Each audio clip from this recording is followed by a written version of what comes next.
Assalamualaikum warahmatullahi wabarakatuh. Perkenalkan, nama saya Nur Fadila Nur. Hari ini saya akan menjelaskan tentang skala pengukuran dari sebuah penelitian. Skala pengukuran terbagi atas dua bagian, yaitu skala dan pengukuran. Skala merupakan perbandingan antara kategori yang mana setiap kategori memiliki bobot nilainya masing-masing. Sedangkan pengukuran merupakan cabang ilmu statistika terapan yang bertujuan untuk mengembangkan tes dasar-dasar dalam pengembangan tes, sehingga tes yang dibuat menjadi lebih baik dan berfungsi secara optimal, valid, dan reliable. Jadi, skala pengukuran merupakan kesepakatan yang digunakan sebagai acuan untuk menentukan panjang interval sebuah alat ukur, yang mana ketika alat ukur tersebut digunakan maka akan menghasilkan data kuantitatif.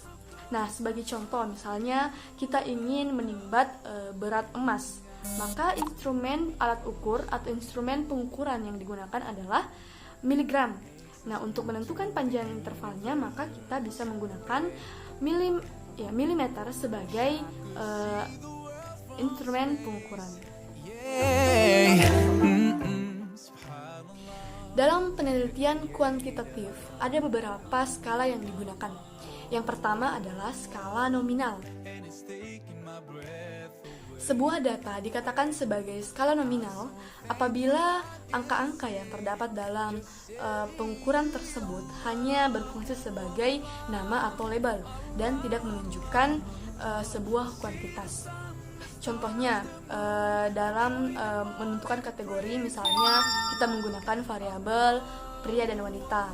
Lalu untuk menentukan pembagian itu kita bisa menggunakan jalur 1, jalur 2, jalur 3, dan seterusnya.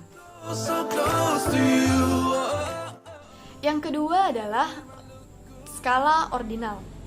Sebuah data dikatakan sebagai skala ordinal apabila angka-angka yang terdapat dalam rentang skala pengukuran tersebut tidak hanya berupa kategori-kategori, tetapi juga berupa hubungan yang menunjukkan adanya kuantitatif.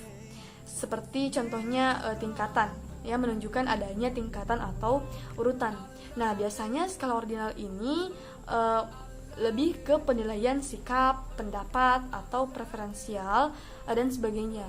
Nah, contohnya, misalnya kita ingin menentukan tingkatan sikap siswa.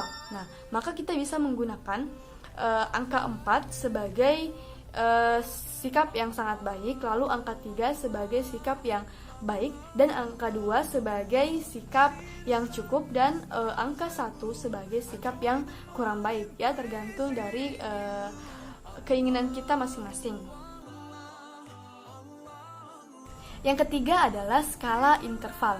Nah, sebuah data dikatakan sebagai skala interval apabila data tersebut atau angka-angka tersebut berada dalam rentang skala pengukuran yang tidak hanya menunjukkan hubungan kuantitatif yang bersifat urutan, tingkatan, rentang, ataupun ranking, tetapi juga menunjukkan adanya hubungan kuantitatif antara data yang satu dengan data yang lain dan selalu sama. Nah, jadi perbedaannya itu selalu sama.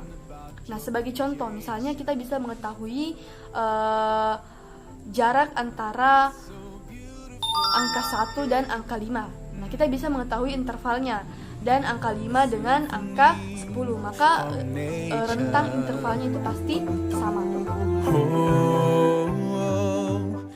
Lalu yang keempat adalah skala rasio.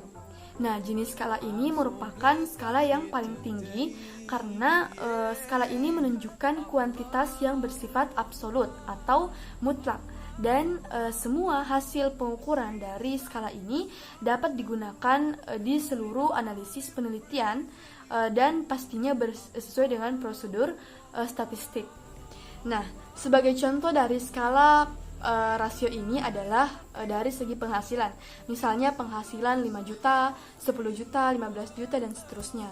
Atau misalnya pengukuran berat badan dari 34, lalu 68 ya. Lalu selanjutnya itu maka inilah yang dimaksud dengan skala rasio, karena pengukurannya itu mulai dari titik nol, yang misalnya tadi penghasilan, misalnya mulai dari 5 juta, maka 2 kali lipatnya dari 5 juta adalah 10 juta. Nah, selanjutnya adalah skala pengukuran yang biasanya digunakan dalam sebuah penelitian administrasi, ekonomi, bisnis, ataupun fenomena sosial. Maka skala yang digunakan adalah yang pertama, yaitu skala Likert. Skala Likert merupakan skala yang pengukurannya digunakan untuk mengukur sebuah pendapat, sikap, ataupun gagasan. Nah, perbedaannya dengan skala ordinal tadi, kalau skala ordinal itu lebih ke urutan atau ranking. Kalau dari skala Likert ini dia berbentuk seperti daftar centang atau pilihan ganda. Sebagai contoh, misalnya kita ingin menentukan skala Likert dengan pengukuran berbentuk daftar centang. Jadi misalnya ada sebuah tabel, di situ tulisannya setuju, tidak setuju, sangat setuju, ataupun kurang setuju. Nah, kita bisa mencentang ataupun memilih salah satu dari pengukuran atau penilaian yang diinginkan. Yang kedua adalah skala Guttman.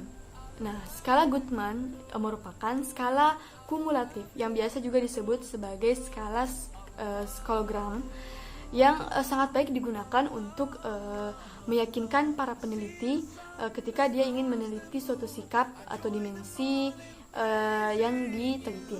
Contohnya, dalam penelitian ini menghasilkan data yang cukup tegas, karena misalnya jawabannya seperti ya atau tidak.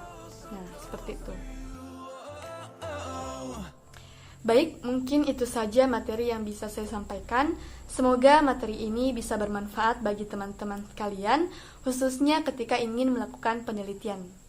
Lebih dan kurangnya mohon dimaafkan. Wassalamualaikum warahmatullahi wabarakatuh.